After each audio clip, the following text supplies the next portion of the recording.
First of all, I stopped doing PowerPoint, so I'm just not going to show any PowerPoint. I'm just going to be, showing some URLs, and I'll show some things from my hard drive, because I'm just kind of over the PowerPoint form. So just want to get that out there. Don't be disappointed. You're going to have to look at all the crap on my desktop.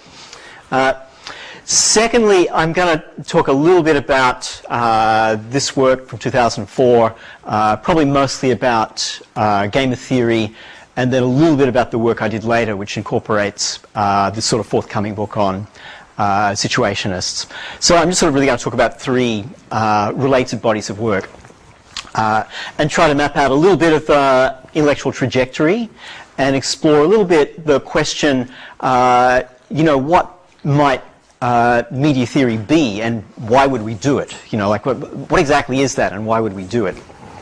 And it might more generally be a branch of theories of technology, if you like. You could see media as a subset of technology, in which case the area would be theories of technology.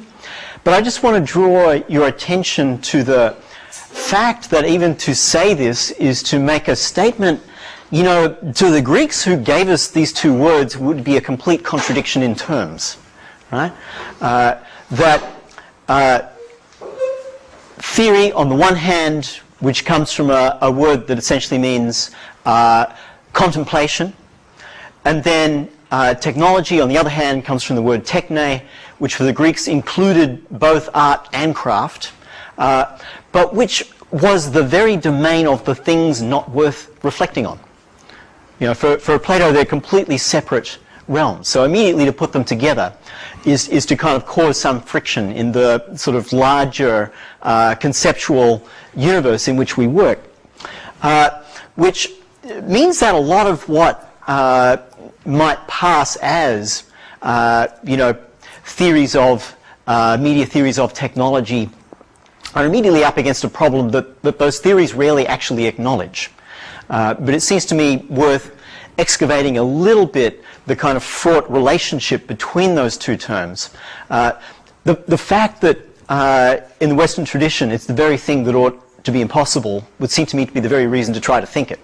That would seem to me to be a good reason to try to work in the gap between those two terms.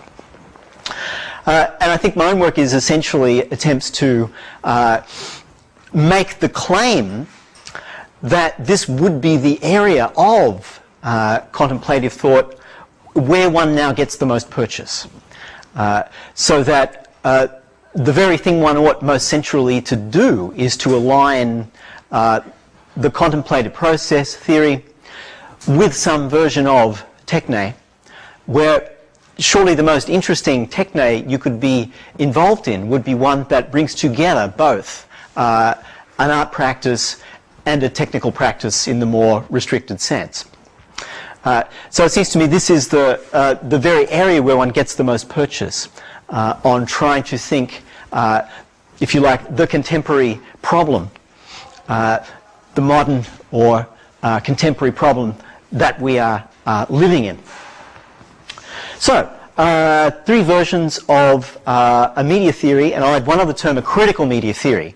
There are many kinds of media theory. I think perhaps the two most popular versions of a media theory at the moment would be formal. I mean, this would be one large area of media theory that is very much concerned with mapping out the formal characteristics of particular media types. So that would be one way that one could go. The other I call populist, which is very much concerned with what it is that people do. But I think there is and so then you're more interested in ethnographies of how social networks work rather than with topologies of what media forms are. But I think there's a third branch, and my own work has been very much about trying to reactivate and re-energize what I think is the third leg of a media theory space in general, which would be a critical media theory, which is, I think, more concerned with sort of a laser-like attempt. I won't use the word interrogate because it's just such a fraught word and how did it ever enter the vocabulary, but wants to really kind of unpick the terms within which we might think media forms or media practices, and to ask sort of fundamental questions about not only what media is, but what to me is the essential thing from a classical tradition of theory is why. What is the good?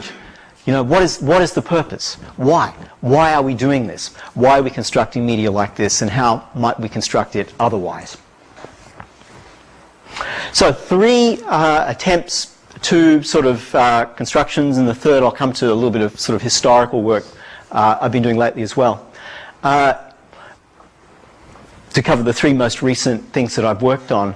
Hacker Manifesto, this book here, which grew very much out of my involvement in the 90s in a network called NetTime. It was named after a list server that wanted to bring together critical media theory, media arts practice, and certain kinds of media activism, but wanted to strip it out of certain habits of thought, certain, sort of well-worn figures that we'd got caught up in.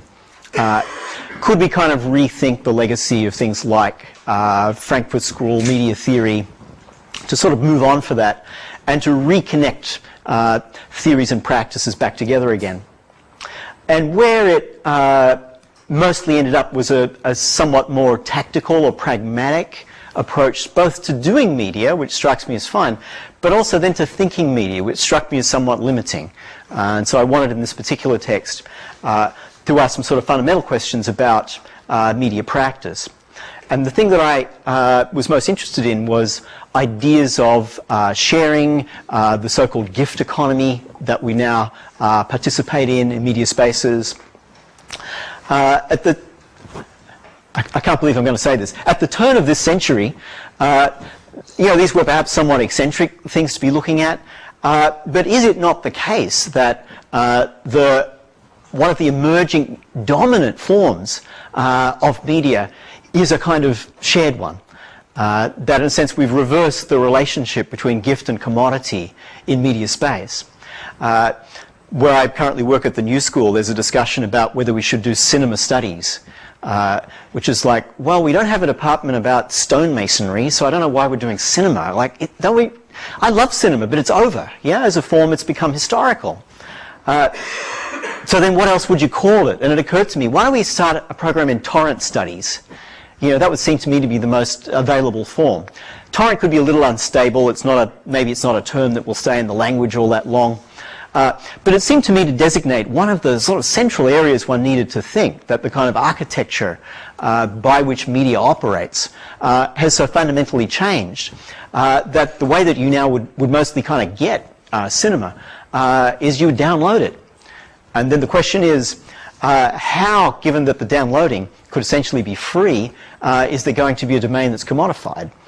This would now seem to be the question that galvanizes the minds of many media executives within a stone's throw of where we are right now. It was perhaps an eccentric thing to look at the turn of the century, but now I think it's moved very much to the center. So what I proposed was to start with a kind of ontology of information. So what is, if you like, the being of information? Can we talk about it in kind of essential terms? Science got very good, I think, at measuring information, but it leaves out a fundamental question as to, well, what is it that's very kind of troubling? Is it material? Is it not material? And it seems reasonable to formulate information as something that has a necessary relation to materiality, yet is not reductible to it. There's always something that escapes materiality about information. But its relation to the material form has become arbitrary, would seem now to give us a way to think about what it always was. Just to give you an example, the contents of my hard drive, I could copy for you. I could put all or part of it onto a flash drive, onto a disk. I could upload it. So its relation to this particular piece of materiality is really quite contingent. And 99 times out of 100, if I gave you something from my hard drive, you will get as good a copy as I've got. As we know, no longer a relation of copy and original. Every now and then you'll completely screw up a file. Yeah, we've all had that experience. But 99 times out of 100, you get the same file. So the information has no necessary relation to the material substrate underlying it. So how then can you have an economy of it if what you've done is freed half of that equation from scarcity? That the information is no longer scarce. Only the material substrate is scarce. And I perhaps got a little too carried away with one side of that equation, as we all did, which is the side that becomes free. But I did already in this text want to point our attention to the way that controls over certain kinds of materiality does sort of not so much reinforce but recreate relations of power and inequality. So the question I wanted to ask is what happens to things like class relation in relation to something like information? Is it about the ownership and control of particular information, or is it about ownership and control of the means by which information is stored and distributed? And so I wanted to propose that a crucial question in our time was the extension of the category of property onto, and a mapping of it onto the category of information. Could you think of a sort of more ridiculous term for it than to try to call it intellectual property? Is this not a kind of contradiction in terms? How do we come to take this term to be kind of natural and obvious and given? So if the information itself can escape from materiality, is the imposition of a sort of traditional regime of property on top of it perhaps somewhat arbitrary, limiting? And that was essentially the argument that I wanted to make. That the relation of property has become a kind of fetter or limit on development that was, if you like, curtailing and squeezing the development of culture, industry, science into forms that were far, far from optimal. So the book kind of anticipates things like Creative Commons movement, the open journal movement in the sciences and so forth. But where I wanted to concentrate not just on the kind of utopian potential of the sharing of information, but on the other side of it as well. What does it mean that there is still a kind of emergent post-cultural industry ending up in control of what I would call the vectors along which information is able to move? The Frankfurt School critics of media who gave us the term culture industry, and who famously were based here in Los Angeles when they did it, were very much concerned with how ownership of culture shaped what culture itself was. But it strikes me that something like Google is a kind of post-culture industry. They're actually not concerned about the content at all. They're concerned about the ownership and control of the relations between culture. So one moves from a culture industry to something, if you like, a post-culture industry. That nevertheless does not go away. So in short, the book was attempting to suggest against the kind of dominant ideology of our time that control, class, power do not go away just because information has become free. Or to sum up the book in its leading slogan, information wants to be free but is everywhere in chains. That there is still a means by which value is extracted, control is exercised. So then who are the actors or parties in that conflict? Sometimes you have to come up with names for things that might otherwise pass unremarked. And I wanted to suggest that there are new kind of class formations at work in this world, and I named them respectively a vectoralist class which owns and controls the vectors or channels or means along which culture information flows, irrespective of what flows. and the other are named hacker class, which is essentially us. It's those of us who make and create new kinds of information, but do not own the means of distributing and extracting value from it. You know, at the end of the day, we have to kind of sign some part of that away because we don't. We're not in control of the means of production and distribution. And that this kind of notion of class might be overlaid on top of all the others. And if one adds this layer, certain contradictions and complexities about how we think about ourselves and our interests in the world start to get a little bit clearer. Now, I did not want to propose that hacker class is like the new subject of history or is kind of innocent of its own compromises or anything. Rather the reverse, that our interests are always contradictory and are always very finely balanced between how it is that we extract value from information as individuals, where our collective interest is probably more that that information is free. Right? So we're all dependent on there being information freely available for us to create something new out of it, but for us to make a living, we have to be able to commoditize and limit it somewhere. So I wanted more to point to our being as a kind of ambivalent or ambiguous class. And that, so it frees us from a sort of moral way of thinking about how we operate and work in the world to think about a kind of politics of interest that's partly shared, but where we're always driven away from our shared interests by our need to commoditize and extract value from what we do. So that was essentially the Hacker Manifesto project. After that, I worked on this book, Gamer Theory. It came partly out of the previous project in ways that I'll explain, but partly out of the fact that you know, one of the ways to try to get people to think critically, conceptually about the world is to start from things that we that are shared texts, things that we know, things that we're involved in, and you try to sort of make them strange. You know, you try to sort of go, oh, okay, so we all know such and such a text because I've assigned it, we've all read it, we've all looked at, you know, whatever it is, a novel by Jane Austen or a movie by Bertolucci. It doesn't matter what it is, but there's a shared text. The thing is that, you know, it's not as if there is a shared literary culture or even cinematic culture anymore. It sort of doesn't work, and particularly with undergraduates, it just doesn't work. There isn't a shared basis in those texts.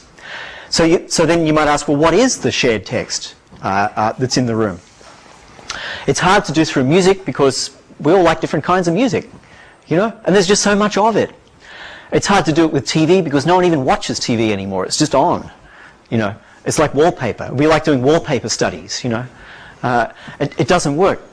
You know, all my students look at YouTube all the time, but they look at different stuff. Like, that's kind of the way it works. But one thing that struck me as not universal, but certainly widely shared, is experience of game culture.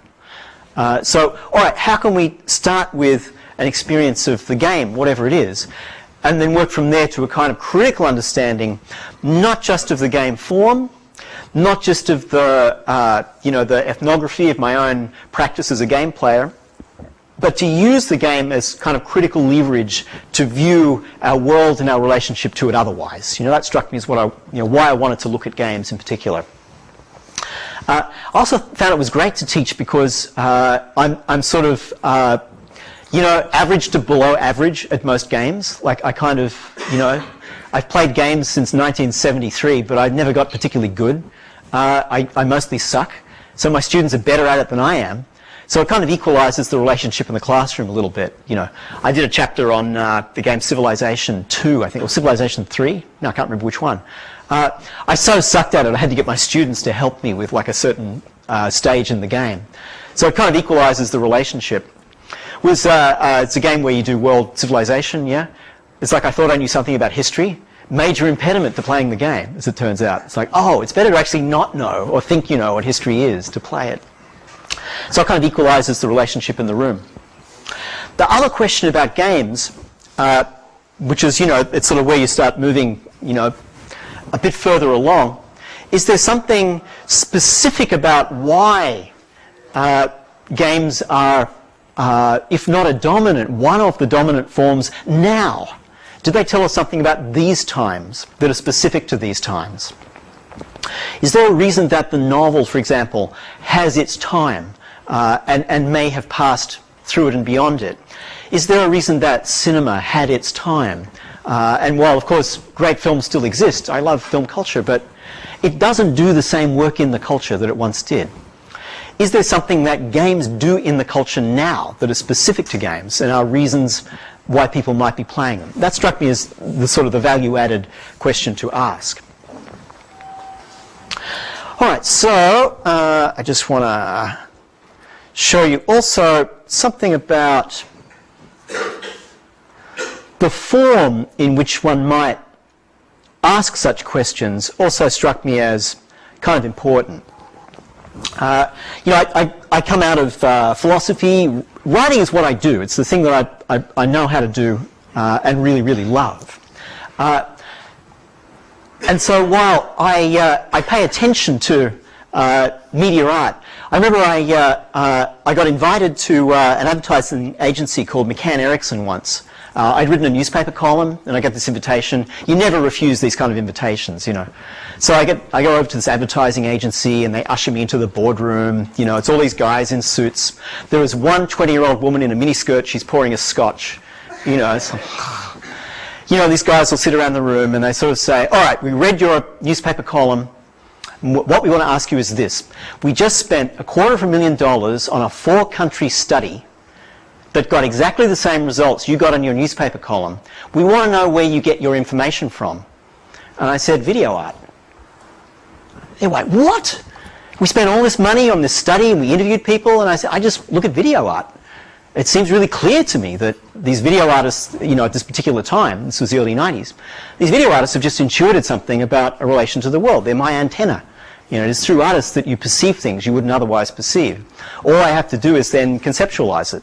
You know, interesting art will trouble me. I won't have a ready-made concept for it. So I tried to make it up. And they're like, will you do some consultancy for us? You know, and of course, again, you never say no to this stuff because, like, you learn so much about. It was like I was doing ethnography of the advertising industry. And would you talk to our clients? You know, also hilarious because then you're with like the marketing representative for Coca-Cola.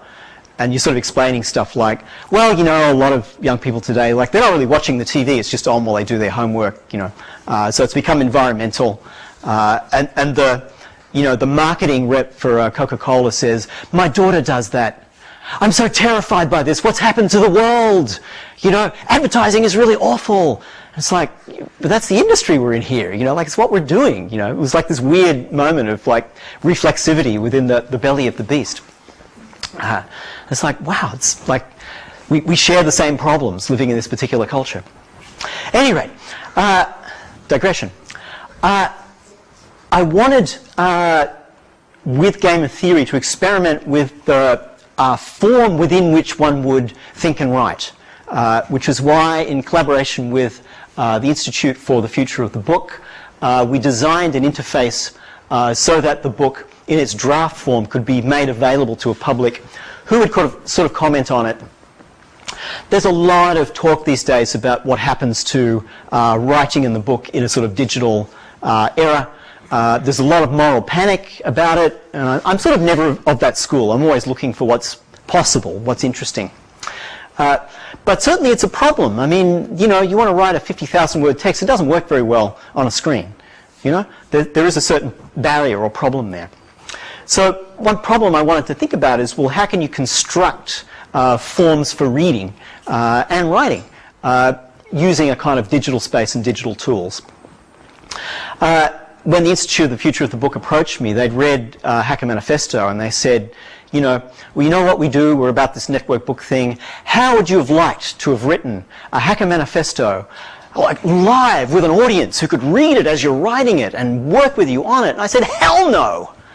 No way! That was a sit alone on a mountaintop book, you know, where you don't talk to anybody for months. But the next one on games, yes, right? Because there's certain things will work in a networked environment and certain things that won't. I didn't know this at the time. I sort of know it now. The ideal kind of writing for this sort of space has the following characteristics. It's something that a lot of people are really interested in, but don't have really, really, really strong views about. Right? So you do not do a website to work on an art project or a text project about abortion. Right? Do not do that. Because people have really, really, really strong views about it. And they will find you and make your life extremely unpleasant, you know, or like gun control, you know. It's just not how you do. Also, if there's like some incredibly obscure little thing that fascinates you, all you need is a blog that 3 people will sign up for and you'll have your little community. That's fine, but that's all you need to do, right? But something that lots of people are interested in, but they're not really, it's not life or death. You know, that's the ideal kind of project. And by luck, I figured out this was one of them. So, this was the interface that we designed. It's got, I think, some good ideas and some bad ideas. The good idea, I still think, is the intuition that we needed a way. It's built in WordPress. Anyone use WordPress? Anyone build these sort of things? Yeah, it's built in WordPress. The intuition was, I want the comments to go alongside the paragraph and to be linked to a paragraph. It sounds like a really simple thing. But, you know, usually if you look at a blog style thing, there's a very long text and there's a comment box at the end. And people, they have to read or skim the whole text before they get to comment. And the comments are at the bottom. So then what they tend to do is say very general things about the whole text. Right? So what I wanted to do was put the comments alongside the paragraph and to try and steer people through the design into the idea of thinking about the level of the paragraph. Gertrude Stein says a sentence has a reason but a paragraph does not. So I mean a sentence is either grammatical or not, but a paragraph is aesthetic. You know, the form of the paragraph, there isn't really a hard and fast rule for what constitutes the wave or movement of thought of a paragraph. So this was the interface that we designed. The second thing that we did was, can we get another axis onto the screen? We tried this sideways scrolling thing, where the whole thing was like on a, you know, so that it would really go out to here. Complete disaster, miserable failure. There's documentation of it on the web. Didn't work, you know. Sometimes you got to like really not build your first idea. Maybe we shouldn't have built the second one either, because the second idea was, is there a way to use this axis? Can we add a third dimension? Which I still think is a terrific idea for writing, but, you know, it's a long way off. And this was just the first bit of that. So we came up with this card index thing. Another thing I'll say about this, and it applies to other media as well. You know, there are a lot of attempts to, for example, put the novel online, right? But why should it be a novel? You know, novel is an artifact of certain particular technologies, certain particular cultural regimes. Why should writing still be a novel when you move it onto the screen? This makes absolutely no sense to me. You know, what would be the sort of literary form that might emerge organically out of this particular technical and cultural configuration? Like, that would be the key question. When is someone going to write the blog that is literature? You know, it's got to happen. It's got to evolve out of that form. But it will have to be in and against the form to some extent. So I had to sort of change the way I wrote. And here the modifications were more minor than that. You know, I didn't invent, you know, blog theory, although I wish I had. But it consisted in this, and this comes a little bit out of, you know, the sort of Olupo school of literature. The usefulness of having certain constraints, working within constraints. I highly recommend this for anybody whose practice is really kind of a little bit, you know, you're blocked somehow. Just give yourself some completely arbitrary rules that are really, really constraining, and it really gives you something to kind of bounce up against. Or if you're a teacher, the way to make sure your students come up with nothing is say, you can do anything. You can do anything you like. And it's like, oh no, give me an assignment, please, you know. And so there's a way in which assignment works as arbitrary constraint, but to be able to create your own constraint, so much more useful. So the constraints were, every chapter had to have exactly 25 paragraphs. You have no idea how hard this was. Every paragraph had to be no more than 250 words long. Another rule was that the chapters would be alphabetical. You know, so you notice the chapters in the book run along the top line there. Then there's 5 groups of 5 cards for each chapter. Then people can comment. along the side. This is version 2, which is why there aren't so many comments in this particular iteration of it. Just see if I've got version 1 up here somewhere, which has got more. So what we did, I had a solid draft of the book, put the whole thing up online. And this folds back into that discussion I was having a little bit earlier about the idea of gift economies of information. Well, how do you create a site not only that people will come to and use, but the right kind of people will come to and use? Where in this case, the right kind just meant people who would have interesting discussions. We got high school students, we got library science people, we got game designers, we got game players, all sorts of people came. They had quite weird interactions and conversations. The only person who was rude was me. Like I shouted at somebody once, because like the 7th person said the same thing about the 2nd paragraph. And it's like, read the damn comments! I apologized, and we made up and had a nice conversation. But there is something about setting up a kind of gift relationship, which in this case was, I will give you my whole book in a readable form, but where your feedback and comments matter. They'll make a difference. The book will change according to the interaction that we have. Because you'll find a lot of texts that are put up online after it's published. Right? The book's out, it's done. Then you put it up on a website in PDFs. The thing I hate more than PowerPoint is PDF. I hate these things. You can't read it on the screen. When you print it out, it sucks because it's worse than a book. It makes no sense to me. So, you put it up as a PDF after it's published. No one wants to comment on that because it doesn't change it. It's not a real interaction. So the deal here was, well, I'll give you the book. It's not quite done. It's readable. We created this interface. Your comments will change the book. If I incorporate your comments into it, I'll send you the published book for free. You can have one, and you set a certain tone, you approach it as a certain kind of gift relationship, and you get a useful, interesting, community of thought. Because this was the other thing that for me emerged as an idea out of this, was that we have really good collaborative tools for consensus knowledge on the web. It's things like a wiki, right? Wikipedia, to me, it's one of the great literary works of our time. But it's about the form. And the form only gives you consensus knowledge. If you look up the page on George Bush or on abortion, you notice it's really not going well. It's fraught. These are not things you can get consensus discourse about in the United States. It does consensus. The blog gives you either the confessional or it gives you the argumentative style of discourse. So it gives you access to two other kinds of possible knowledge. But none of those three is really a critical knowledge. So is there a form that would give you a critical knowledge in this particular space? Where it borrows a bit from the blog in that the relation is asymmetrical. I'm really the author of the work, for example. But there is this kind of promise that the process is iterative, a little bit like Wiki, but not entirely. All right, so that was the kind of the process to try to move critical thought into a media space and a media practice where the design component of it, I happily admit is light. We're looking for light, cheap, easy solutions. It's built in, as I say, in WordPress. The thing that puts comments alongside was later rolled out as a plug-in for WordPress called CommentPress, so other people can use that. The stacked card things is a little bit specific to this particular book, so we didn't do that. Nobody seems to want to do this, and it's on the edge of making WordPress fall over, I don't necessarily recommend it, but there is something about thinking that dimension through the screen that we haven't quite got to. All right, so that's process where game theory is concerned. What's the book about?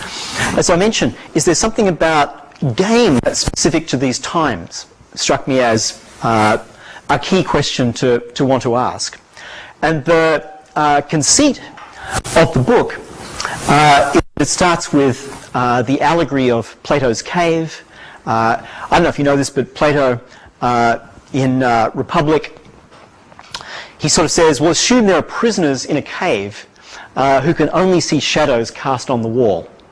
Right? So The wall is there. I'm looking at the wall. What they don't know is that there is a screen.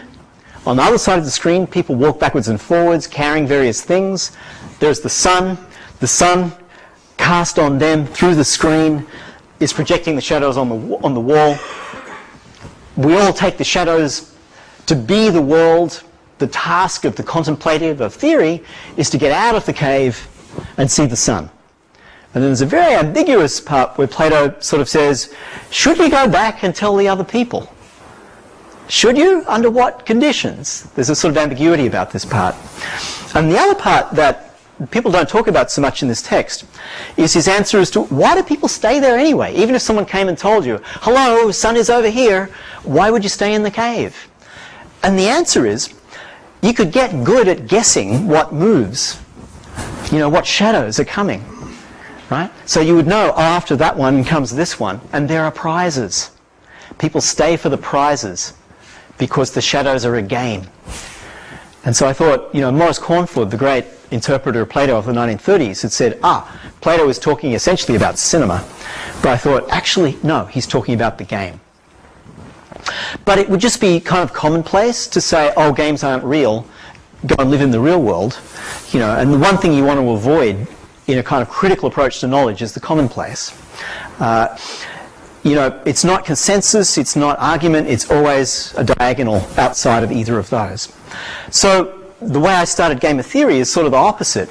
My imaginary gamer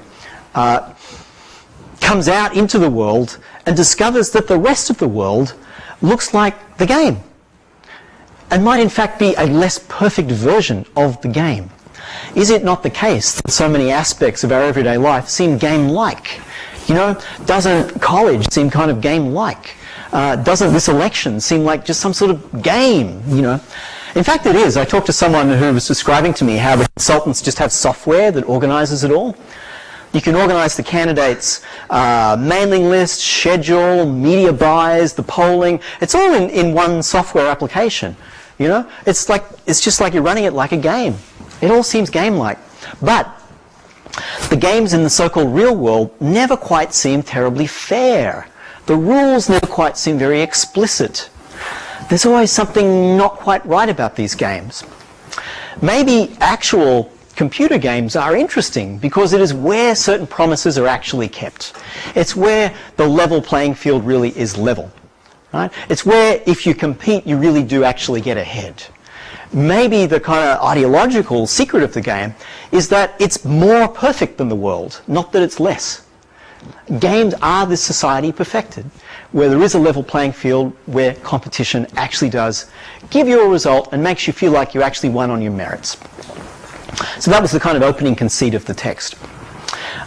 From there, what I did is I just looked at one game in each chapter to sort of tease out one concept to kind of explore the nature of this game space and the way in which game can be used not as something that's less than everyday life, but more to kind of reverse the polarity a little bit. He's not mentioned in the entire book whatsoever, but for people keeping score, Jean Baudrillard would be the kind of little inspiration for that gesture. All right, so in Allegory I looked at The Sims, and this chapter on America, which is more about space. I looked at Civilization 3. In the chapter on Analog, I looked at, anyone played Katamari Damacy? It's a terrific game to show to non-gamers because the controls are so intuitive, and my partner who thinks she hates games, I got her playing Katamari and there's no stopping her, it's like, oh, this is so much fun. It's all about analog to digital conversion, or that's one of the things about it. Atopia, of course, was about Grand Theft Auto. Battle I wrote about Res, because I'm actually really terrible at Twitch games, but this was it's just so pretty and beautiful, designers love it. Gamers hate it, designers love it. The thing I got criticised most for was writing about this game State of Emergency, because the game really sucks, but it's a chapter on boredom, so I chose a boring game. That's kind of like the whole idea. But it's also State of Emergency sounds the same as Giorgio Agamben's State of Exception, so I could do a little conceptual thing there. Complex, I can't remember what that was. Deus Ex, yeah, that was about Deus Ex. Again, I got a lot of trouble from the gamers because I did the second Deus Ex when the first one everyone thinks is the classic. But it's one of the things to push back on is we don't really have a kind of canon of the game. And I wasn't necessarily trying to find it either. It's, I think, going to take some time before we identify, which games are interesting to talk about in the long run. And particularly the conclusion chapter, I wrote about a game that doesn't even exist anymore, SimEarth. You may have heard of The Sims or SimCity. The version that sort of didn't work in the marketplace is SimEarth. There's a reason. It's essentially a game about climate change, and you can't win. Whatever you do, the damn planet cooks. And if the planet doesn't cook, the game runs for several billion years, and the sun explodes and blows up your planet. It's just no fun.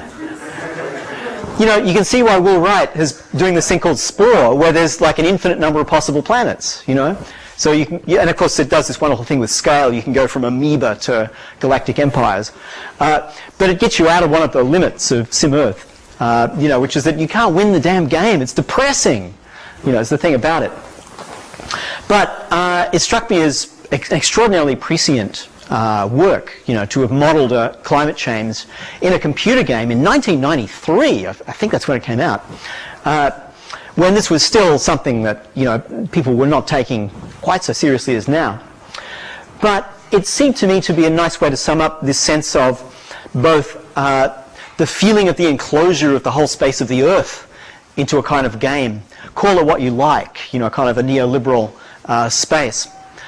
To me, the thing that makes the enclosure of the whole world as a kind of space of the game really emblematic is global positioning. It's like you turn the whole thing into a checkerboard. The whole thing is a space within which you can think about logistics of the movement of resources and so on. But the problem is, maybe the more you do that, the more you're leaving some remainder outside. It's the thing that I wanted to drive at the end of the book. That we're encouraged to think that the solution to climate change is more of the very way of thinking that got us to the problem in the first place. More rationalization of resources, more figuring out of logistics, more quantification. Maybe, but maybe that there's always a remainder that's left out, that's excluded. And as I point out, no matter how complete the model of the world is inside the computer, there's still an enormous great power cord sticking out the back that represents externality, no matter what you say about it. So, in short, is it possible to talk about globalization, climate change, violence, the sort of quite pervasive sense that there's something kind of weird about contemporary subjectivity, for example? These are all things that I wanted to try and get out of the game. And to sort of say, all right, you start from these like everyday cultural forms. You start with a computer game. It can even be a bad one. It doesn't even have to be good. You can start with bad. The same as you can start with bad movies or bad books. The form will still tell you something. And I want to stress that moment of form in the sense that it's not a book about representation in the game. There's a whole literature about how things look in the game. Not interested in that. How is game a form, and what kind of form is it? And developing a line of thought from friends and colleagues such as Lebmanovich, Alex Galloway. All right, there is an algorithmic form that is specific to the game. But then how can that be thought critically? Not just in terms of what its limit is. There's always something the algorithm doesn't capture. Algorithm always has a start and end point, whereas life itself goes on. But could it also have some critical force as well, to think the algorithmic as the form of this life perfected? That what we get in everyday life is forms of algorithmic or control society that are never quite perfect. But here is the one example where the thing actually works. The game that you can buy to play on your Nintendo Wii or your PlayStation or whatever. So that was this critical project. How am I doing for time? Well, maybe it's a little bit more than... Yeah, just a couple of minutes. 2 steps, well, 3 steps forward, 2 steps back. Oh, I won't show you, but the most fun thing to come out of this, besides doing, TV interviews and all that stuff, was being interviewed inside Halo. Like there's a machinima interview where I had to be this character here. And I was actually not a big Halo player, so it was kind of hard. And of course I chose to be the aliens, the bad guys. But it's just an interesting question about where is public space now. Being interviewed in a TV talk show that's machinima on the web strikes me as a more interesting piece of public space to be in than doing interviews for Wall Street Journal or whatever, which also was one of the consequences of this particular project. The two steps back, I'm doing work on Situationists International, last of the avant-garde movements, founded in 1957. It's over by 72. As being maybe the last best attempt to combine critical theory of media, critical practice in media forms, and some kind of organisational and active form as well. It will probably eventually be a book. I built a somewhat easier, simpler interface. This one's built in Manifesto. Anyone use Manifesto? Yeah, it's kind of nice, and we just tweaked it a little bit. We actually didn't get the screen right. So this version, I've got news stories that run down the side, attached to the main text. Comments are at the bottom this time, just for simplicity. So I was often asked when I did gamer theory, would you do it again? Would you do your work in this collaborative, open-ended process with publics again? And the answer is yes. That I think one of the challenges for any kind of media practice is the construction of new relations of publicness. I'm currently working at the New School, which thinks it has the patent on the idea of the public sphere, but no one ever questions what its infrastructure is or how you create it. Like, how do we make public spheres? Strikes me as more interesting than just trying to theorize it. And just one little project that I've been working on is other thing besides games that is common with my particularly undergraduates is graphic novel and comic books. I mean, I'd love to be able to teach anime, but it's bridged too far. But I thought, what about the form of things like the graphic novel? Could you make that form reflective and theoretical? Could there be, a sort of graphic, not novel, but graphic theory? Struck me as an interesting question. So together with Kevin Pyle, we've been working on, it's called Totality for Kids. Title might change, actually, I don't like it so much. Where using historical photographs from the period of this avant-garde movement, 50s to the 70s, and then kind of attempting to reimagine their worlds and construct a kind of theoretical discourse using this particular form. And it connects up to what I was saying about GIF, Creative Commons, and so on, in the sense that on a simple level, I just don't want to pay an agency to put photographs in my books. I want to pay living artists. I would much rather pay an illustrator, right, to create new art than to pay an agency for photographs, of dead people by someone who's dead. I don't see the point of that. I don't see why that stuff is private property. So that's the project. So I'm working with Kevin Pyle, who did a wonderful book called Lab USA. And the other thing is, the Situationists gave us this concept of détournement, of a kind of active plagiarism of pre-existing texts. And it's, whether we know it or not, the source of the kind of rip and mix culture of so much contemporary music, of what happens on YouTube. And they had a theory of this as early as 1956 that both described it as the general process of culture, that culture is first of all a gift before it's a commodity. But secondly, they made it a kind of reflective practice. And so I wanted to reinstate that component of it. And the Situationists famously took pre-existing comic strips and put their own phrases into the speech bubbles.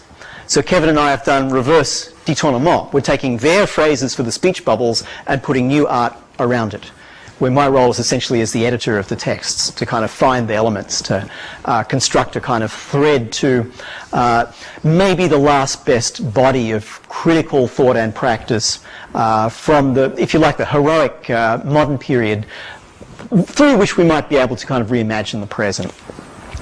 So the whole idea of détournement, of this borrowing, of gift culture, is behind my book, Hacker Manifesto.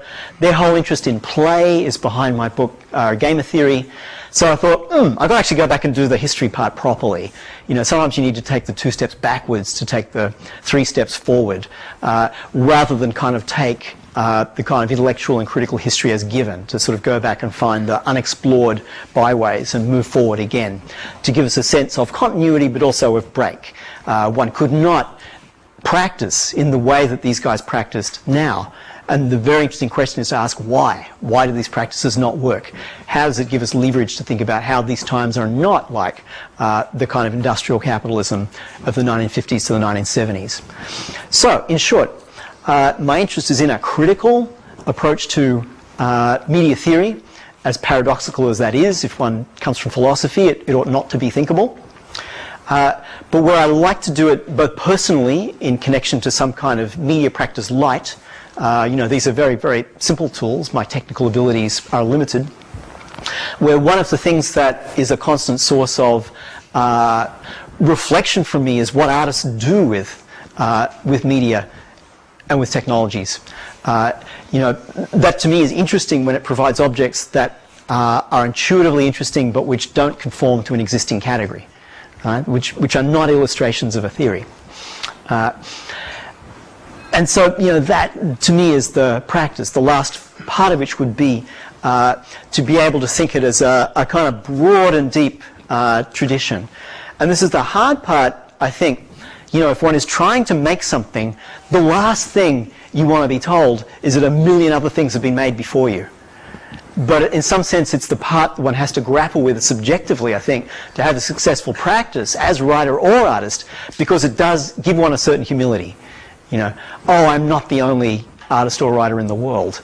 There have and will be millions of us conducting these kinds of practices, which is firstly kind of, you know, a little bit depressing, but secondly, I think also enabling, that one then understands the community to which one joins and adds creative, critical, exploratory work that is not as alone in the world as one might think. And when you view it all collectively together, rather than just as a separate thing that I do by myself, reinstates that capacity to be transformative, to not only adequately reflect the world, but hopefully to change it.